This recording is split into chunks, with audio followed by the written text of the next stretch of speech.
Welcome, ghoulish listener, to a real fright night. We have a stream of thought flowing from Croatoan County this evening, from the northern coast of California, where the trees stretch for miles and the only sound you can hear are the occasional steps of an animal passing between the pines.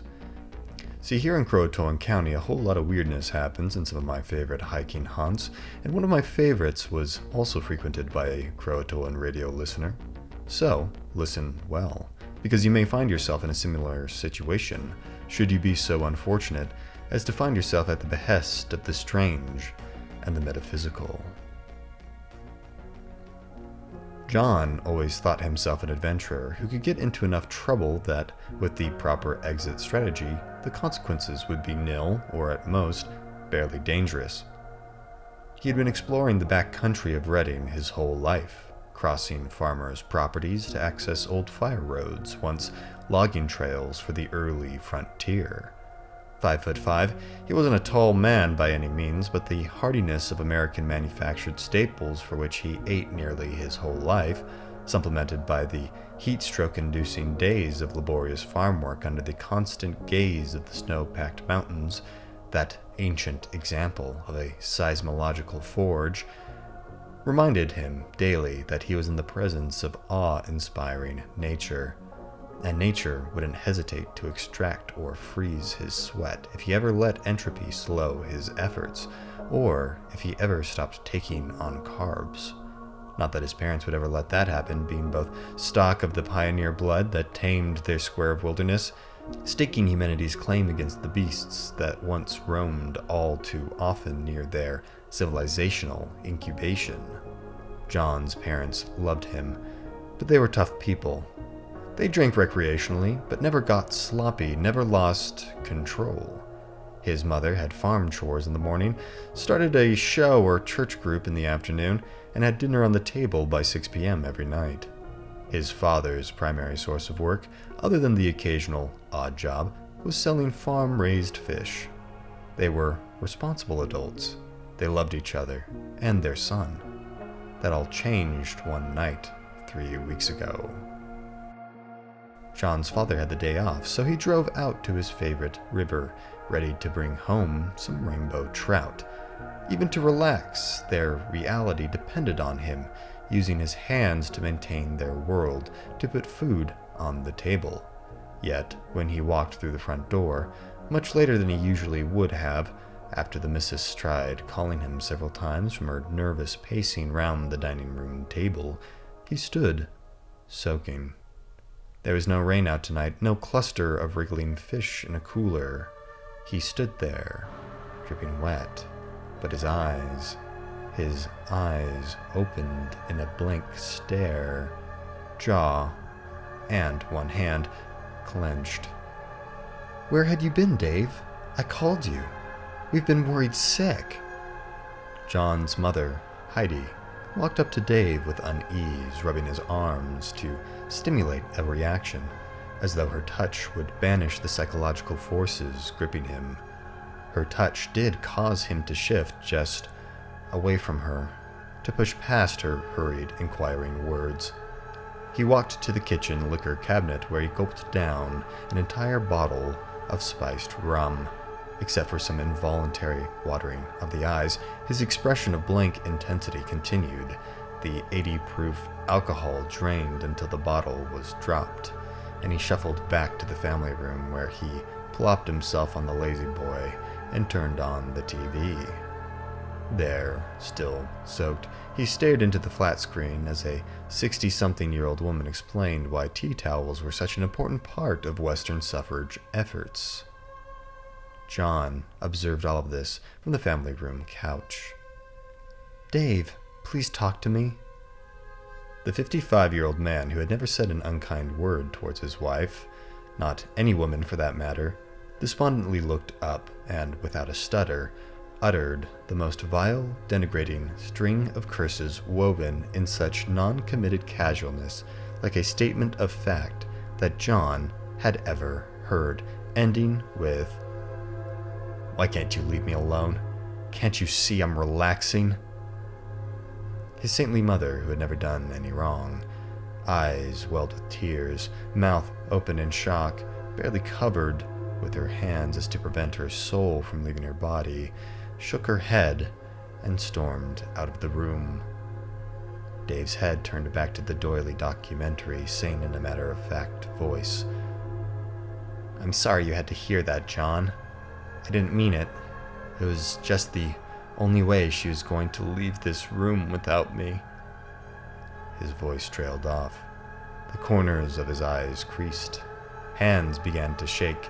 Knees then impulsively bounced like the flow of emotion he feared to expel built enough pressure to spasm his physical frame in other ways. John, still shocked from what he had heard, somewhat angry, but understanding that there was a subtext he could know from remaining observant, decided to shut his mouth and let his dad continue unwinding his tightly bound psyche, still thawing from an unknown trauma.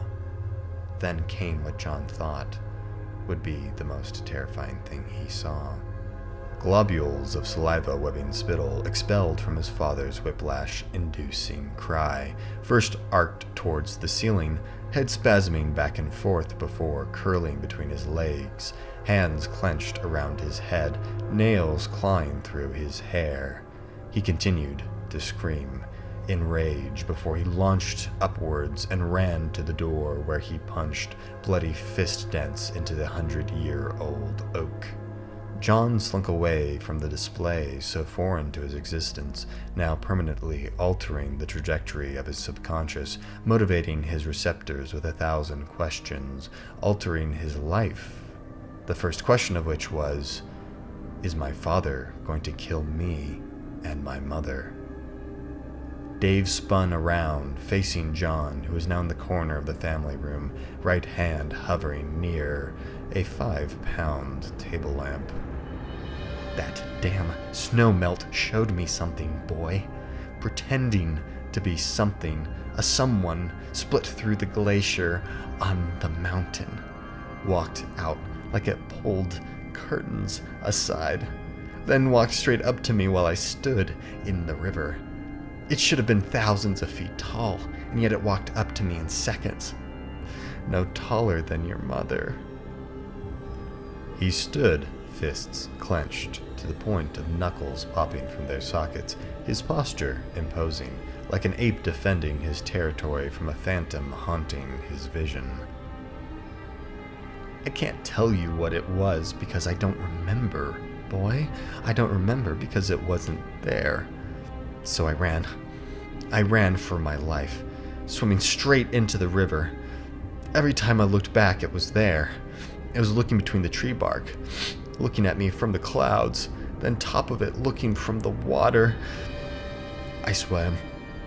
I swam until I washed ashore, and when I looked at my reflection, it was looking at me from between my eyes, pulling my face apart. Like this." He grabbed his shirt in the middle of his chest, with both arms straining away from each other, popping the buttons from his flannel straight down the center. Laughing, he hunched, stepping forward slightly, smashing his index finger into the side of his head, like he could drill the crazy out of his brain. "It reveals itself. It follows, then it reveals everything. It reveals everything." Dave approached John slowly, a pleading predator, begging for understanding while signaling sinister intent. "Every time we almost died, every time the creatures circled our house, waiting for one of us to walk out so they could whisk us away to their nests, to the trees filled with the ones who must sacrifice, or the caves filled with those who must spread, or the mine shafts where they must gain strength, or the deep ancient pits no one knows of except for me, filled with those who must eat. We've been surrounded by them this whole time, and I know it all now. How can I go on knowing? How can I let you leave knowing?" John's hand fully gripped the table lamp, ready at a moment's notice to swing upwards, to swing until his dad stopped being whatever he was being. This wasn't the father he knew. No shred of compassion, no trace of stoicism. Human only in form, he had a directive only the broken survival part of his brain knew, like a hijacked host to an unabating, never-ending trouble, then ended by the crack of a thick vodka bottle across the back of his head. Crashing just short of John, his mother stood behind his crumpled father. "Call 911, John," she said, shaking, tears streaming, poised to swing again if it was required. John pulled out his phone. To the emergency dispatch, he said, "Please, my dad, something happened. He needs medical help." Below him, from his father's now slackened hands, a small glass marble rolled against his foot. John's mother leaned on her neighbors for understanding and support while his father's employment was put on hold, something John heavily contemplated taking over. After all, while they had enough to last a year or two, there's no way they could continue paying property taxes without income. His mother would have to get some job in town. The farm would slow. Maybe they could focus on selling some of their produce at farmers markets. John thought he was going to college, but it was obvious his mom needed him more than ever. After all, what if his dad never recovered? What if he couldn't work, couldn't function? Fear of a future now imposed by recent events stirred a leeching, depressive state within him. Knowing he needed to get out and get back to the mountains where he could navigate by landmarks, get lost, but ultimately know that east took him back to the interstate. He loaded his pack sack for a multi-day trek, kissed his mom, reassuring her he would be back, but just needed some time to think about things, and set off down the dirt road, rambling through ranches where owners waved from their equipment. Familiar dogs escorted his steps till he would pass their boundary and hand him off to the neighbors' dogs. The cows lazily munched in their pastures, flicking flies with their tails.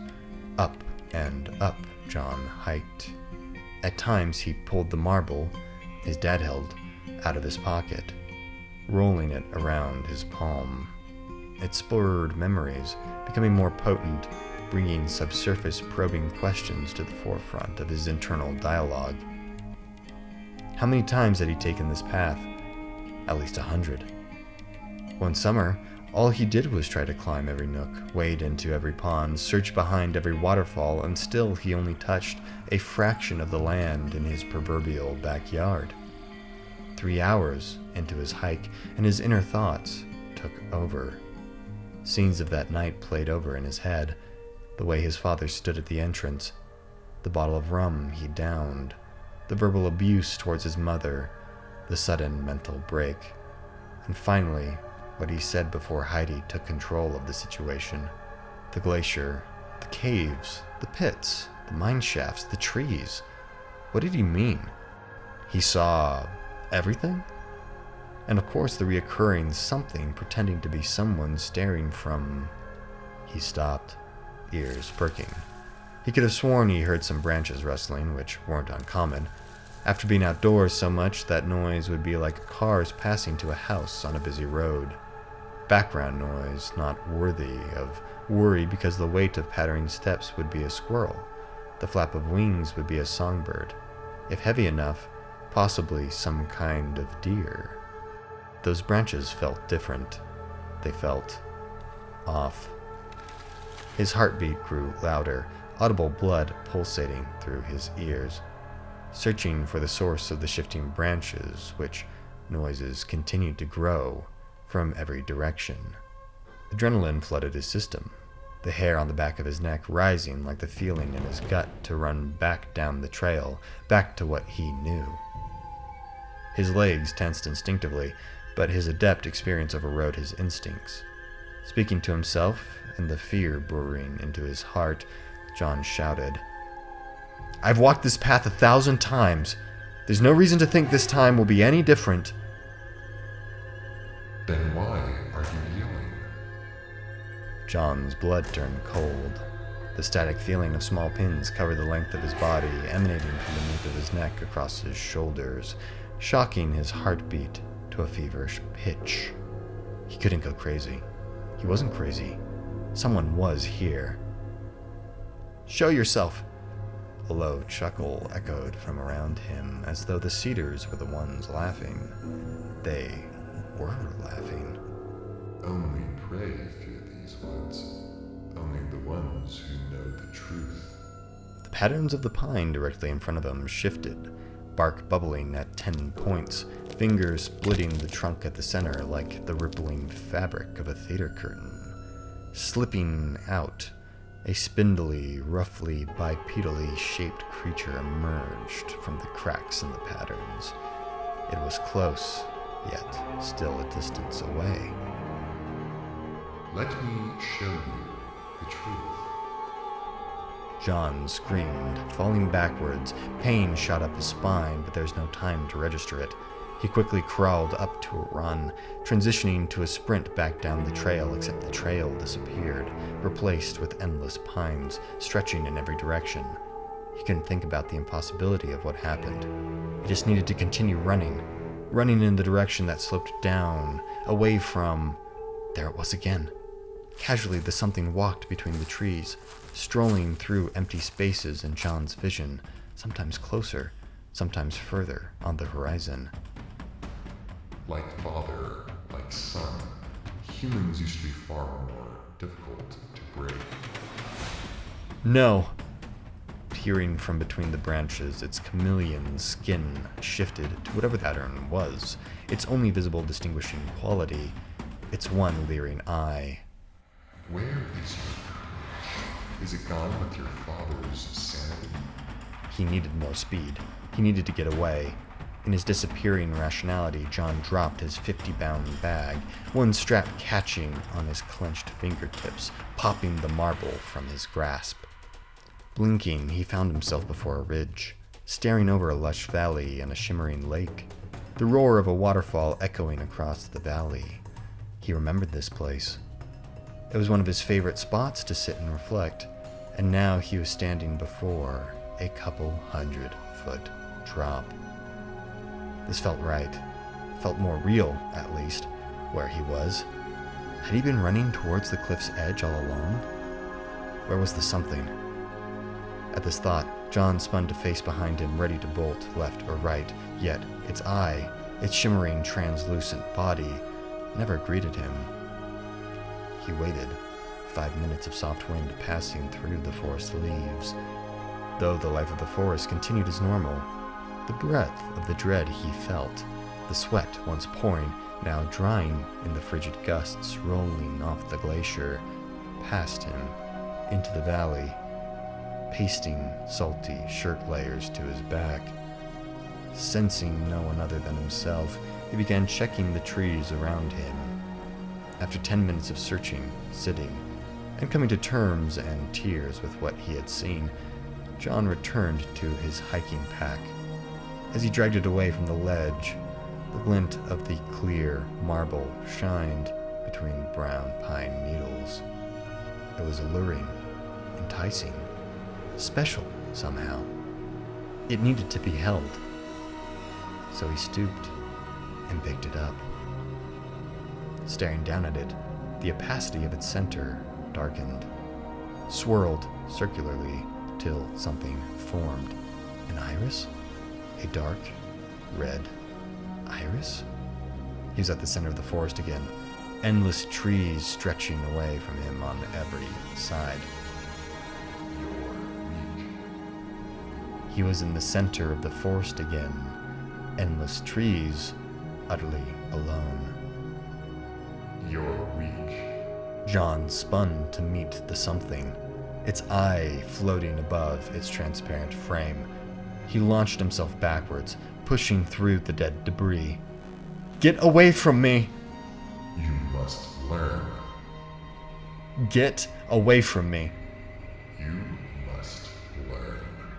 In one blink, the eye floated centimeters from his, a tsunami of emotion, thought, understanding, whisking his mind to the center of an infinite ocean, black on all sides, unending in its depth.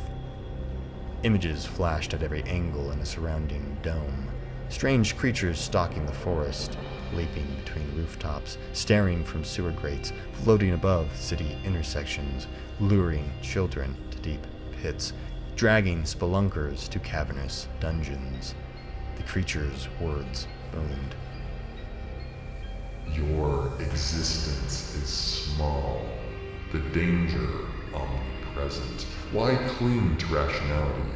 Why understand anything at all? Its eye grew larger, pushing the insane imagery apart, the iris unfolding, a black staircase to the rays of webbed trabeculae leading to a central doorway. Find comfort, let go. Release yourself to me. A physical lurch shook the realm. The next moment he awoke, upper half of his body hanging off the cliff's edge, his weight shifting, sliding. He needed to hold on to something, anything.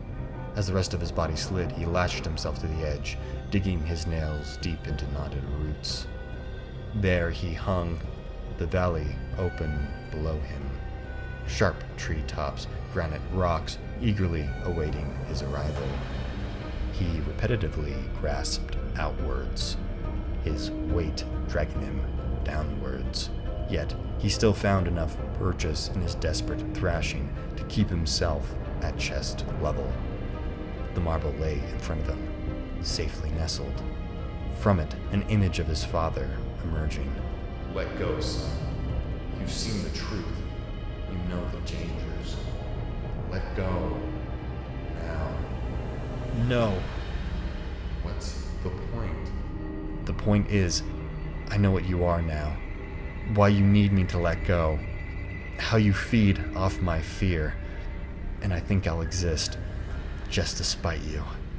Utilizing every last ounce of strength, toe tips finding leverage, he pushed upwards, rolling over the marble, his body inadvertently touching it for a second. The contact flashing an image of the eye's true terrifying form. Indescribable, unknowable, infinitely large, filled with eyes dropping across untold worlds, hidden on mountaintops, flowing down sewer drains, floating along rivers, to be picked up by unaware mortals, by his unaware father. The imagery seared his vision with dark flashing fuchsia outlines. Straining to end the torment, he kicked the eye, launching it off the edge, plummeting down till its influence faded. Then in a sharp spike to his soul, he felt it shatter, like ice against the sidewalk, now melting in the sun. Looking around him, John now knew. He knew of the spirits dwelling in the trees, watching him, the floating fae behind the clouds, the deep dark places dotting the mountainside he naively wandered in his youth. How was he not snatched up, eaten, never to return to his family? Everything viewed him as other, perhaps a pet as best, a lower life form to be tortured and eaten at worst. He needed to get back home. He needed to tell his mother everything he now knew, what he needed to forget. More than that, he needed a bottle of vodka to wash it down. Dear listener, what is the measure of a man? Is it his moral code? His connection to the divine? His acceptance of his place? It is a repetitive question in Croatoan County as the strange and bizarre erase preconceptions, blur traditional lines. As I've read and relayed these tales to you, my dear listener, I can only surmise that the true measure of a man is how he reacts to the unknown. Is it with anger, understanding, comedic release, internalized emotion? Much more than that, how does a man measure against knowing everything, all at once? When the hammer of realized danger crashes the mental walls safeguarding your sanity, expanding your reality infinitely, how does a man measure then? I think we would all agree tonight that John did rather well in the moment, considering the circumstances. The only problem is that now he must find a way to accept every moment afterwards for the rest of his life. That will be his measure. Thank you for listening to Croatoan Radio.